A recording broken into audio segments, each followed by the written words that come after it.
Guys welcome back to DMA learning point. आज के class में हम लोग इनकम फ्रॉम कैपिटल गेन का थर्ड प्रॉब्लम करने वाले हैं, जो कि ये प्रॉब्लम में इंप्रूवमेंट भी है। ठीक है, तो क्वेश्चन देखो। Shrimati Ganga Pavani purchase a residential house for ₹5 lakhs in 1997 to 98 financial year. During 2003 and 4 she constructed two rooms at a cost of ₹2,18,000. तो अभी यहाँ पे क्या बोल रहा है that during the year 3 and 4 she constructed two rooms. तो कंस्ट्रक्शन ऑफ टू रूम्स या addition of a floor is nothing but your improvement. Then she entered into a contract with Dr. Hari to sell the house for ₹22,30,000 and received 75,000 as advance. Later on, Hari decided not to purchase the house and advance received was forfeited on 12th of December 2023. So there was one agreement, one person. Okay, so Mr. Hari was decided to purchase the house and amount was ₹22,30,000 and advance was received for 75. But after that he decided that he don't want to purchase the house, so that the advance was forfeited. Again she sold the house to another person for ₹30 lakhs. So in case अगर question में अगर दो cell का amount दे रहा, दो amount सारे cell के, तो इनमें से बिगेस्ट अमाउंट ले लेना है। जैसे 22,30,000 है और ये 30 लाख है, तो इसमें 30 लाख का अमाउंट जो है बढ़ के है, तो यहाँ पर 30 लाख आ जाएगा। Selling expenses 2%। तो अगर से सपोज सेलिंग एक्सपेंसेस या ट्रांसफर एक्सपेंसेस परसेंटेज में देगा, तो ये सोल्ड जो कंसिडरेशन रिसीव की जो वैल्यू है जिसके ऊपर सेल कर रहा है उसके ऊपर आपको 2% निकालना है। Calculate capital gain and tax regime under default tax regime if the income from other it is 6,30,000। ये वाला छोड़ दो। Inflation index 3 and 4। देखो 3 and 4 जो इंप्रूवमेंट जो रहता है ना, उसका हमेशा 100 नहीं रहता, कभी 100 रहता या तो कभी क्वेश्चन में मेंशन करता। तो ये 3 और 4 का ईयर मेंशन करके 109 दे दिया इसमें।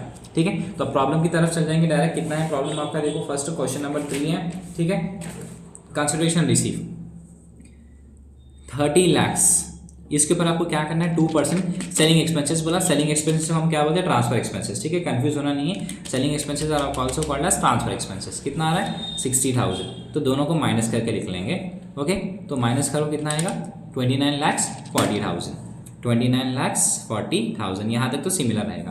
देन आपको पता है वर्किंग नोट में क्या लिखना है। First line will be same as the last problem. क्या रहेगा, the asset is held by the SSC for more than 3 years, hence it is considered as short term, hence it is considered as long term capital gain, right. तो फिर consideration receive 30 lakhs दे दिया, then 2% selling expenses निकालिए, 29,40,000 आ गया इसमें। Next, हमेशा आपको cost of acquisition करना ही करना है, राइट। तो इंडेक्स कॉस्ट ऑफ एक्विजिशन हमेशा आपको करना होता है, राइट। तो इसका फॉर्मूला क्या है, अपन लास्ट प्रॉब्लम में देखें कि दो कैटेगरीज रहते हैं, एफएमपी और स्टैम्प ड्यूटी का। तो अब यहाँ पर आपको एफएमपी और स्टैम्प ड्यूटी नहीं दिया, राइट। तो खाली क्या करना है, फॉर्मूला लिख लेंगे, original cost of the asset. Okay, original cost of the asset into previous index of previous year divided by index of purchase year. Okay, अब original cost of the asset कितने में परचेस करा, देखो question में आपको दे दिया ना कि कितने में परचेस करा है, वो 5 lakhs में परचेस करा। इसमें 5 lakhs into 348 divide by previous year index हमेशा आपका कितना रहेगा 100, या तो चेंज हुआ तो चेंज हो सकता है। तो अब कितना हो रहा है देखो आंसर 17,40,000। तो आप यहाँ पे लिखेंगे कॉलम, इनर कॉलम में लिखो। क्यों इनर कॉलम में लिख रहे हैं, बिकॉज इंप्रूवमेंट भी है, तो दोनों को ऐड करके माइनस कर सकते हैं। अब improvement, okay, index cost of improvement. तो इसका लास्ट में हम लोग का फॉर्मूला मिसिंग हो गया था वीडियो में, तो अभी इसका फॉर्मूला भी मैं बता देता हूँ कि किस तरीके से करेंगे। कॉस्ट ऑफ इंप्रूवमेंट का एक ही फॉर्मूला रहता है, इसमें कुछ भी मॉडल मेथड्स नहीं रहते, एक ही फॉर्मूला और एक ही इसका करना रहता है कॉन्सेप्ट। तो क्या है देखो, cost of improvement, okay, cost of improvement into index of previous year, same जैसे हम करे थे ना, index of previous year divided by expense index of the year, index of the year in which expenses are incurred, in which expenses are incurred. This will be the formula. Cost of improvement into index of previous year divided by index of year in which expenses are incurred. अब index cost of improvement, तो cost of improvement मतलब कितना construct करने के लिए कितना पैसा लगा 2,18,000, तो वही आपको लेना रहता 2,18,000। प्रीवियस ईयर इंडेक्स हमेशा 348 रहता, और इसका जो ईयर ऑफ इंडेक्स है 109। क्वेश्चन में क्लियरली मेंशन करा वो कब फ्लोर कंस्ट्रक्ट करे, 3 और 4 में कंस्ट्रक्ट करे, और 3 और 4 का कितना इंडेक्स 109। ठीक है, तो इंटू करो तो कितना आएगा 6,96,000। ओके, 6,96,000। तो ये इंप्रूवमेंट के कॉलम में आ जाएगा 6,96,000। अब ये दोनों को प्लस करके माइनस कर लेंगे। ठीक है, तो 24,36,000 आ रहा है, फिर आप इसको माइनस करेंगे 5,04,000। Okay, so this is the procedure for calculating income from capital gain in case of improvement also, right. अभी क्वेश्चन नंबर 6 की तरफ चल जाएंगे, वो भी आपका इंपॉर्टेंट है एग्जामिनेशन के पॉइंट ऑफ व्यू से। Shrimati Chinnamma constructed a building for ₹5 lakh है, फाइनेंशियल ईयर 1985 to 86 किया। 5 lakh is spend for adding 1 more floor. जो भी हम ऐड कर रहे हैं तो उसका मतलब क्या होता है, it is nothing but your improvement. तो अब यहाँ पर क्या दिया, she sold the house for 58 lakh during the previous year, stamp duty 68 lakh. देखो एफएमपी और स्टैम्प ड्यूटी अलग है और सेलिंग का स्टैम्प ड्यूटी अलग है। तो अभी यहाँ पे क्वेश्चन में कंफ्यूज करने के लिए आपको क्या दिया, बिल्डिंग सोल्ड हुआ 58 लाख में और स्टैम्प ड्यूटी वैल्यू दिया 68 लाख में। तो कुछ भी नहीं करना है आपको, ये जो सेल अमाउंट दिख रहा है 58 लाख और 68 लाख दिख रहा, तो ये इसमें से हाईएस्ट अमाउंट लेना है। मैं आपको बताया था पहले भी, कंसिडरेशन रिसीव में अगर 2 बार सेल का अमाउंट दिया तो उसमें से हाईएस्ट अमाउंट लेना है। तो जो कि हाईएस्ट क्या रहेगा 68 लाख। सेलिंग एक्सपेंसेस दे दिया, इन्फ्लेशन इंडेक्स 1 and 2, तो कब ऐड हुआ फ्लोर 1 और 2 में ऐड हुआ सो है, तो इसका इंडेक्स 100 दे दिया। एफएमपी 15 लाख और स्टैम्प ड्यूटी 16 लाख, तो ये मॉडल नंबर 2 है। एफएमपी और स्टैम्प ड्यूटी दिया तो क्या करें, model number 2 calculate income from capital gain. Okay, तो पहले कंसिडरेशन रिसीव लिख लो, कितना है 68 lakh. Okay, 68 lakh minus, question में आपको सेलिंग एक्सपेंसेस या ट्रांसफर एक्सपेंसेस ऑलरेडी मेंशन है, कितना है देखो 64,000। तो अभी आप क्या करेंगे, माइनस करेंगे 68 लाख माइनस, ओके कितना दिया था, ट्रांसफर सेलिंग एक्सपेंसेस 64,000, कितना आ रहा है 67,36,000।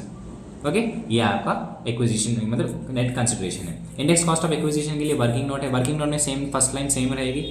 ओके, वर्किंग नोट में first line will be same.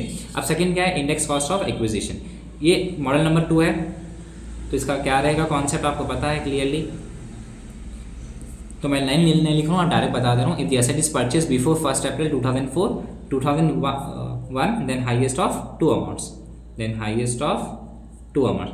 तो 2 अमाउंट्स में से हाईएस्ट क्या लेंगे, एक तो आपका एक्चुअल कॉस्ट जिसमें वो परचेस कितने में करा, देखो एक्चुअल कॉस्ट 5 लाख में परचेस करा हुआ है, ठीक है। तो 5 लाख में परचेस करके बताया नहीं, कंस्ट्रक्टेड बोल के बोला है, तो कंस्ट्रक्टेड मतलब परचेस को ही आप कंसिडर करेंगे, ठीक है। तो नेक्स्ट है आपका lower of 2 amounts. Lower of 2 amounts में क्या लेते हैं आप, FMP and stamp duty. FMP stamp duty, तो एफएमपी कितना दिया देखो आपका यहाँ पर 15 लाख और स्टैम्प ड्यूटी कितना है आपका 16 लाख। इन दोनों में से लीस्ट कौन सा है 15 लाख, फिर इन दोनों में से हाईएस्ट कौन सा आ जाएगा आपका 15 लाख। ओके, इनटू 15 लाख, अब ये दोनों में से हाईएस्ट तो 15 लाख से आएगा। देन फॉर्मूला आपको पता है, original cost of the asset 15 lakh हो जाएगा और 348 आपका इंडेक्स है, डिवाइड बाई 100। तो 15 लाख इंटू 348 डिवाइड बाई 100 कितना आया देखो 52,20,000। ओके, तो यहाँ पे आप लिख लेंगे 52,20,000। नेक्स्ट इंप्रूवमेंट भी दे दिया, सो कॉस्ट ऑफ इंप्रूवमेंट का formula will be same. Okay, same formula which we did for the previous one. So improvement, cost of improvement कितना है देखो 5 lakh spend is add for 1 more floor, 5 lakh into 348 divide by, इसका index ये 100 बोल के mention कर दिया क्वेश्चन में, तो डायरेक्टली आप 100 कर लेंगे। 5 लाख इंटू 348 डिवाइड बाई 100 कितना आ रहा है देखो 17,40,000। ऐड कर लेना है दोनों को। ओके, 17,40,000 दोनों को ऐड कर लो। 69,60,000। अब माइनस करो लोगों को, कितना आंसर आ रहा है देखो 67,36,000 माइनस 69,60,000 कितना है 22,04,000। Okay, so this is the procedure for calculating income from. So यहाँ पर आपको देखो लॉस में आंसर आ रहा है, राइट। तो लॉस में आंसर आया तो क्या है वो लॉस, इनकम की जगह क्या आ जाएगा लॉस फ्रॉम कैपिटल गेन, ठीक है। तो अभी नेक्स्ट क्लास में और प्रॉब्लम कंटिन्यू करके बताता हूँ आपको, जिससे आपको और हेल्प हो जाएगी एग्जाम के लिए।